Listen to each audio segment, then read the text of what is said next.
Pump it up, pump it up. Trae. Oh, come on, come on. With Trae. Pump it up, pump it up. It's the day with This is the day to gain inspiration, to make a positive change in the nation. We're inviting you to partake in conversation, to raise your vibration. It's the day that we will all celebrate all of our peeps that make this thing elevate. Watch the negative fade away, cause it's the day with Trae.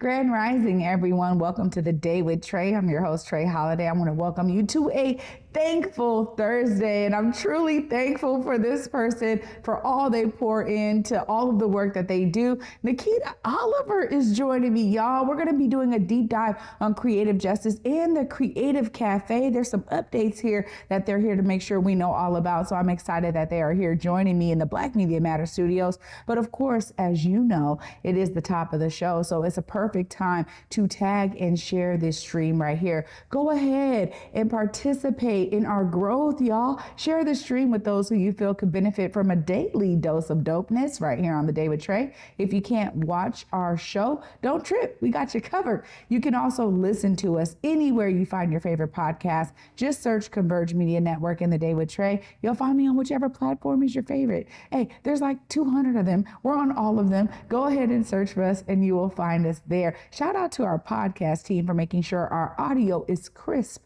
for all you podcast listeners out there in the ethos. And also kudos to everyone who is listening. We are getting reports that we are all the way in Australia and all the way in other countries. I'm just grateful, y'all. So thank you so much for finding some value in all the hard work we're pouring here on the Day with Trae. But y'all know, before I get into it with Nikkita, I want to send a message here about how we show our gratitude. What is thankfulness? What does it mean to you? I think oftentimes we look at the Thanksgiving kind of holiday as a time to really dive into that thankfulness, but I'm going to encourage you to do that as much as you possibly can. You know, and I'll share something with you. One of the ways that I do this is anytime someone pops in my head, I'll just text them because I'm like, hey, something is telling me to just let you know you are on my mind. I'm sending you love. I'm sending you positive energy. And it's a simple thing that I do, but I have realized over the last several years how impactful and effective it is, because you never know what someone's going through. And if you are someone who finds yourself getting that kind of download, getting those kinds of messages to like, hey, wait a minute, I haven't chopped it up with this person in a minute, or, you know, maybe I've never even sat down for lunch with them, but they're on my mind and I got their number and I'm going to send them some love. You know, there's something special about receiving that love. And I can also say on the other side of it, I have been able to receive that kind of love where folks are like, hey, you're doing great, just checking in on you. Hey, just letting you know, hand claps and keep going, right? Like these kinds of short, simple messages from the heart really can have a profound impact.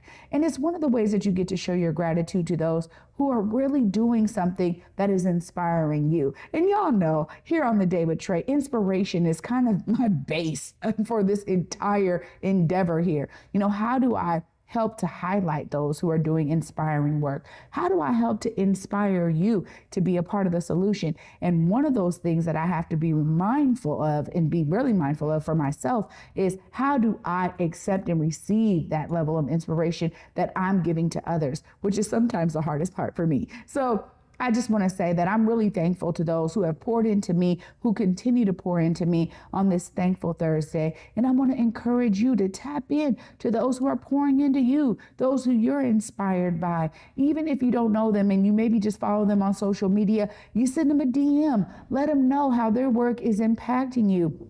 You never know how that message may resonate with them, how it may get them through the day. You just never know. And I promise you never will know if you never do it. So that's my message today, or on this Thankful Thursday. Let's find our ways to continue our gratitude in ways that could be profound for others.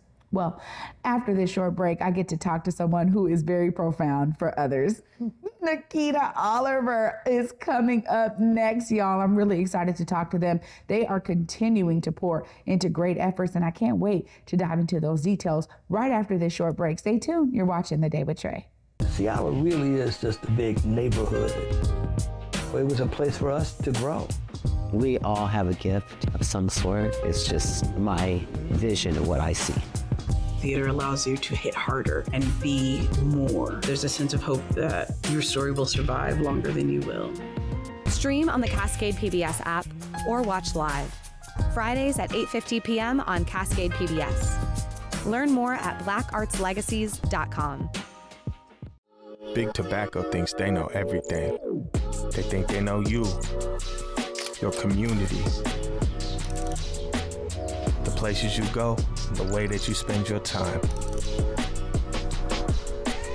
They think they got you all figured out, down to a formula, a calculation based off of numbers of what they think they know. Show them they're wrong. Learn more at theythinktheyknowyou.org. This enrollment is a situation whereby people whose birthright to be indigenous is being stolen from them by politicians that have been elected to lead. Today, the latest or last chapter of the saga concerned the threatened physical ejectment of as many as 21 Nooksack families from their homes.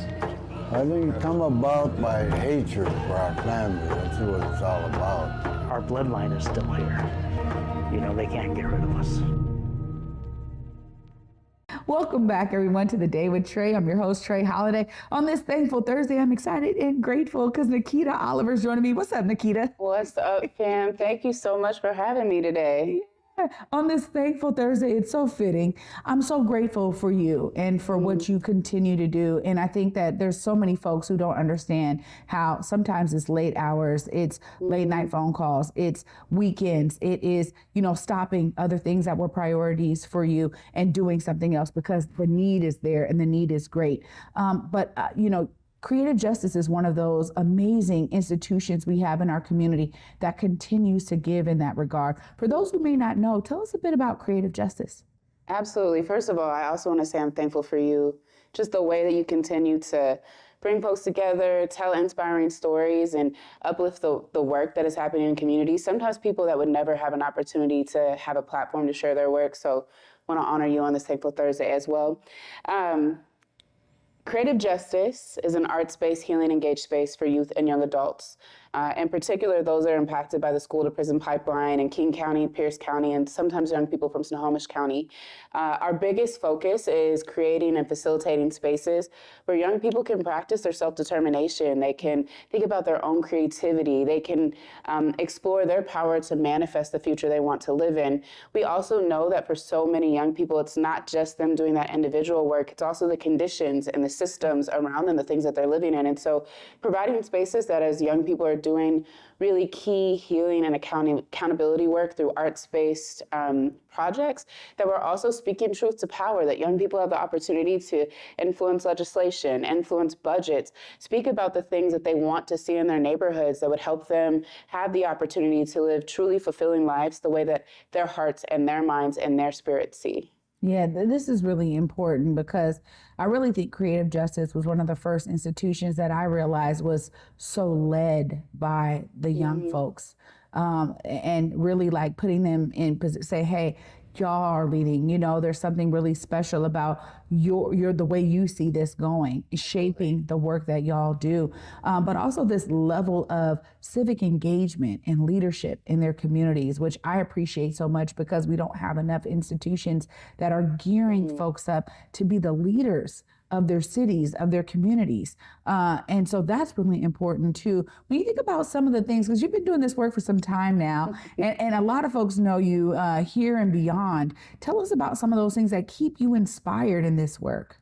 Yeah, so really going back to that youth-driven piece, there isn't a single program at Creative Justice that we developed because I or another staff member dreamed it up. It is literally because young people will come to us and say, the next thing I think Creative Justice needs to do is XYZ.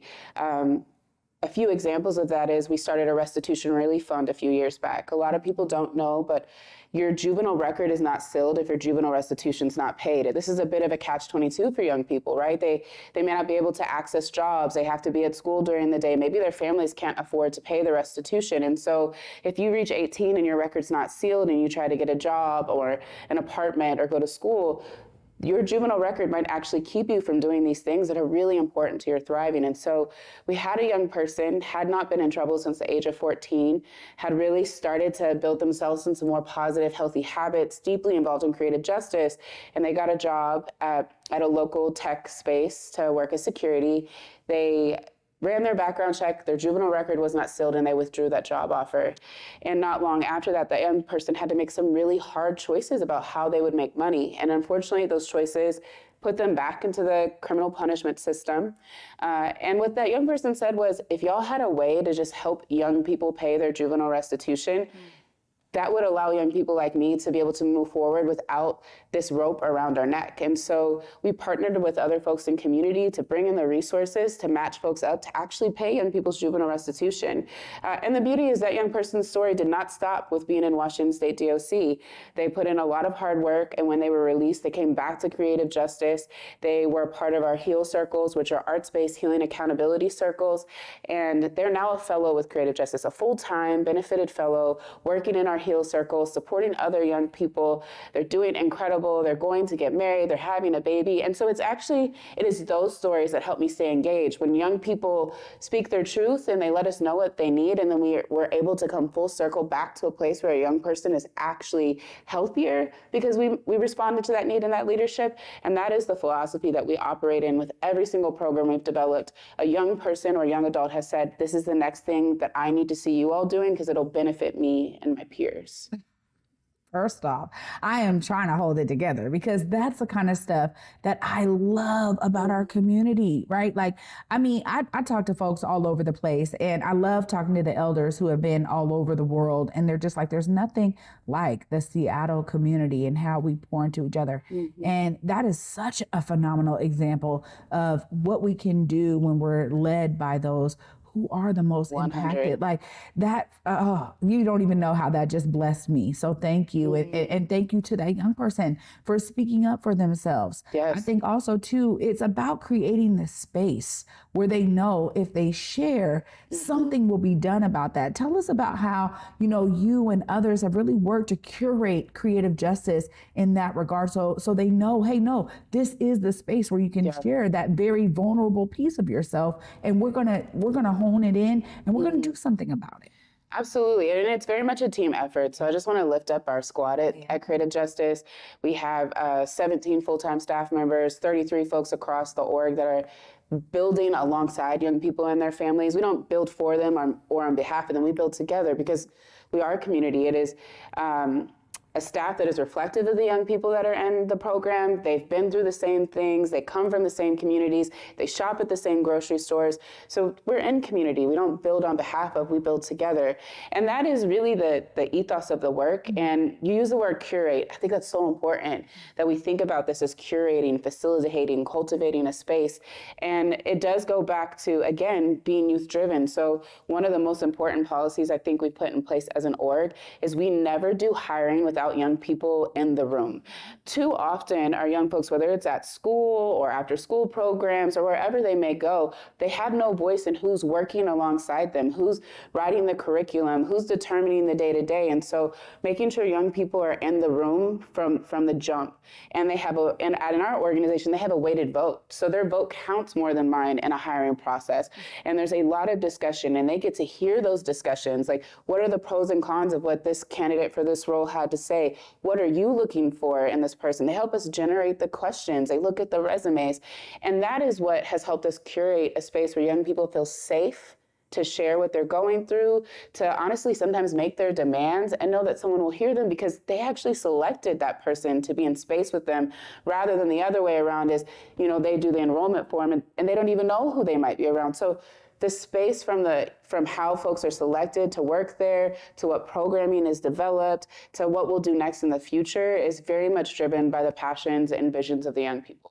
I mean, when I think of goodness, every time I talk to you, I'm just like, wow, and I know about the work y'all do, but every time there's another layer that you bring or that someone else brings. So we've had others from Creative Justice here that really is truly like remarkable in terms of creating a model. I mean, because that's what I think, this model that y'all have garnered, created, cultivated, is something that can be utilized in so many different realms and needs to be in so many different realms.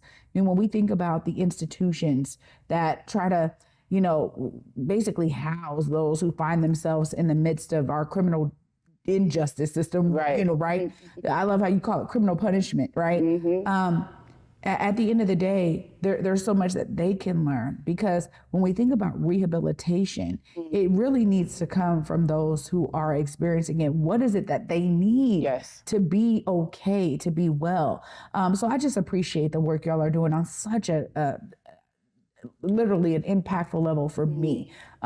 Because when I think about what I've been experiencing recently with a lot of the young folks that I know, that I'm connected with, that find themselves in this gun violence, gangs, this, you know, we're gonna get together, shoot this person, and they're killing people, right? And I'm like, yo, I just sit back, like I was impacted recently, and I sat back and I was so grateful for my son, who's 18, who, like, they use similar language, you know, everything is brother, brother, right? And they talk about this in terms of like, that's just a Pacific Northwest, that's just a Washington thing or whatever. But the fact that my son, as an 18-year-old, he and his friends can get together and they play video games for the birthday parties. They're not out trying to like run up on somebody or call some. And I just thanked him the other day. I was just like, you know, thank you, because I think about parents who find themselves in that predicament, and I just, my heart goes out to them, because it's a tough place to be. So, you know, having safe spaces like Creative Justice is so important. But y'all also have the Creative Cafe. Now y'all got a whole, you know, business going on that they are running. I want to hear more about this cafe. Again, young people saying what they want to see. So we're at Washington Hall on the first floor. We are collaboratively operating the first floor venue alongside Black Power Unlimited, formerly known as HIDMO. And what is really beautiful about this partnership is it allows us to have access to the whole first floor of Washington Hall when we're in programs. So young people can spread out, they can have their space. You know, part of what we're seeing when it comes to violence amongst our young people is we get smashed into these communities with little to no resources. And if you think about how hot molecules work, we're bouncing and rubbing up against each other with nowhere else to go. And so we strive in our space to create spaciousness, to create options, to create choicefulness. I really think our young people are in the situations they're in because of a lack of choicefulness or being able to see the choices in front of them. So a big part of, you know, what makes the space powerful is we lay that into how we build it. We want you to have room to be. And so before the pandemic, there was a cafe there. It shuttered during the pandemic, like so many of our businesses. And young people were like, yo, can we bring the cafe back? And can it be jobs for us? And I was like, yes, give me some time to figure that out. And so we partnered with Miss Piaf and Heidi Jackson and other folks at BPU to figure out what would need to happen to make that possible. And Fulcrum Roastery, the Station Cafe, all came alongside us and said, we will teach you the logistics. We will help you get the equipment. And if we can get it donated, we will get it donated. And so many community members came together to make this space possible. And we're doing it in the name of Rockwell Hopti, who built HIDMO over on 23rd in Jackson, one of the first all-ages hip-hop spaces, which was so important for violence intervention, that young people had safe spaces to go make music and be themselves and party and enjoy each other. That space was also, you know, a target often for institutions to try to shut it down, because we know what happens when Black joy is abundant. People are usually coming for it. So we're excited to be building a space that also centers Black joy, that centers Black and Indigenous artists, and does that in the Central District, where so many of us have been pushed out. We want to maintain a cultural home. And so a part of the cafe is also launching the Dripped monthly open mic. It'll be every third Sunday. You could get your cup of drip and you could get dripped off some music, spoken word, dance, whatever you want to bring. But it is about building a cultural center that maintains spaces for our young people to be who they are and be safe. And the other part of the cafe is we want our young people to go off into the world ready to interact with all these different kinds of institutions. So Daniel Bash, who's our cafe director, is building a labor rights curriculum, teaching young people how to assert and advocate advocate when it is their labor that someone else is using and how to get treated the way that they should be. He's also working with them on understanding all the different ways within the coffee industry that they can have roles. That's roasting, fixing machines, being a barista, marketing, management. There's so many different jobs in the industry, and then there's so many places you can go. He has literally traveled the world as a barista, and he has promised the young people in the cafe he's going to teach them how to do that if that's what they dream of. And so when they finish this first cohort of cafe interns, we're also working with MoniTep to make sure that we have a pipeline into immediate jobs for those youth. So if you own a cafe and you want young people from our cafe who I can tell you are some of the best trained, let us know. We want you to be a part of our pipeline of health and wellness and thriving for our young people.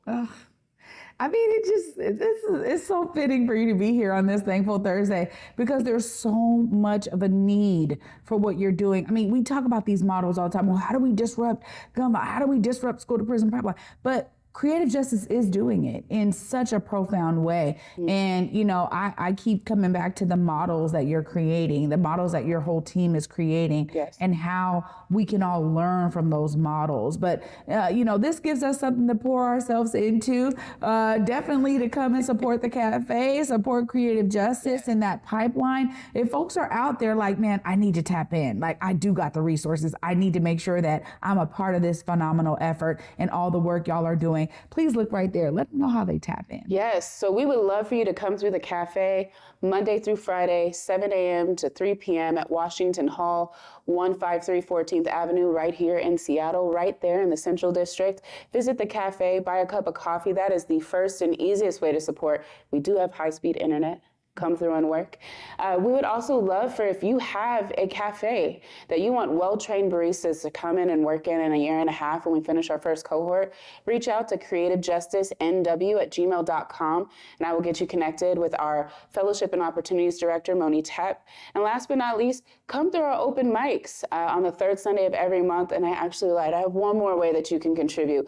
Black Power Unlimited and Creative Justice running this venue together means that if you come and you rent our space, whether it's our large lodge space, the library, or our classroom, every aspect of your rental goes back into creative justice, ensuring that we can maintain this cultural institution in the Central District, maintain this cafe for young people, and a myriad of other arts, healing, and accountability programming that we run throughout the week. Oh.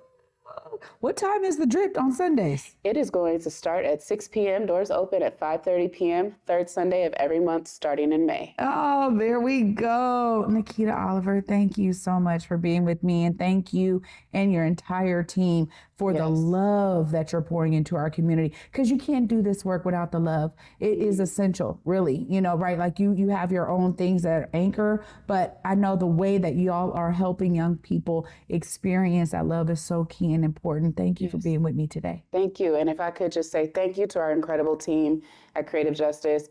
Nothing we do would be possible without you and your commitment to our community and our young people. 100%. Thanks so much. Y'all, this is just like so inspiring for me. I'm going to wrap all of this up and hold it together right after this short break. Stay tuned. You're watching The Day with Trae. Africatown Plaza is our latest affordable housing development project. It's 126 units of affordable housing over community commercial space. It's the first time in my career, and I've been doing this for 10 years, that I was able to design for people who look like me. Africatown Plaza is a beacon of hope. Africatown Plaza is a love letter to the community.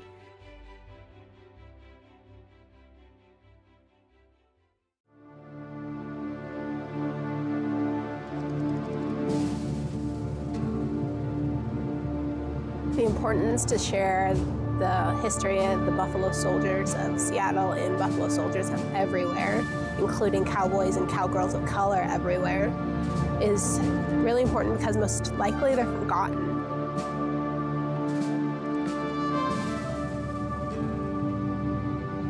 It's important that they're acknowledged, especially for girls like me who look up to them.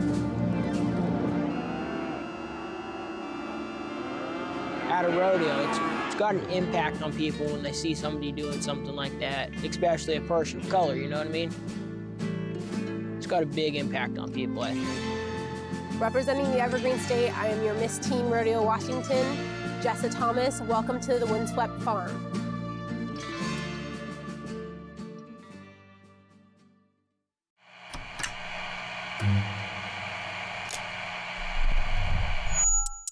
Hello, welcome to Elite Insights with Carlos Imani. We're looking to offer an in-depth look at event production industry through the lens of client experiences and joint successes. The podcast will emphasize guest interviews, focusing on client, discussing their fields, and reflecting on their collaboration with Elite Collective. Again, you're with Elite Insights. Carlos Imani here. I'll see you guys in a few.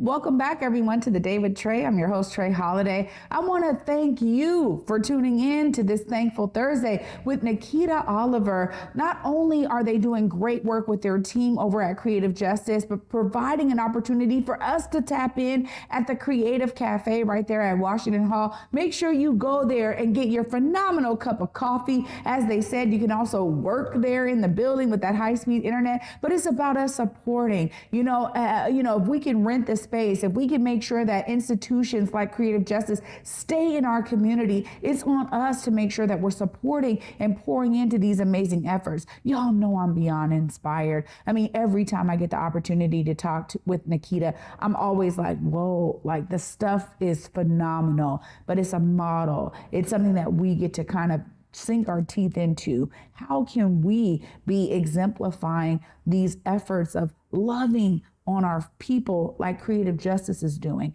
How can we utilize our expertise in a way that pours back into our community? This is something for me that is so intriguing about what we have here in the city of Seattle and beyond. And the thing is that the Day with Trae is really dedicated to uplifting these phenomenal stories, because as we said, we know there's not many spaces where these kinds of stories get to be uplifted. But I want y'all to know there's so many more stories that we want to tell.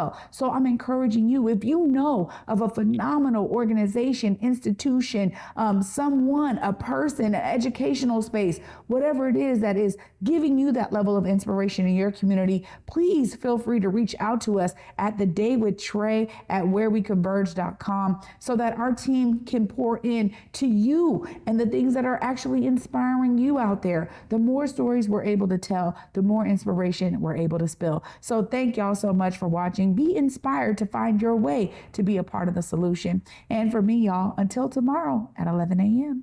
Peace.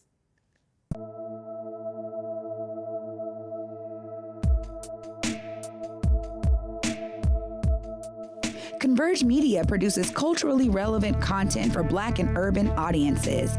Our coverage is raw, transparent, and objective, praised by community leaders, government officials, and residents.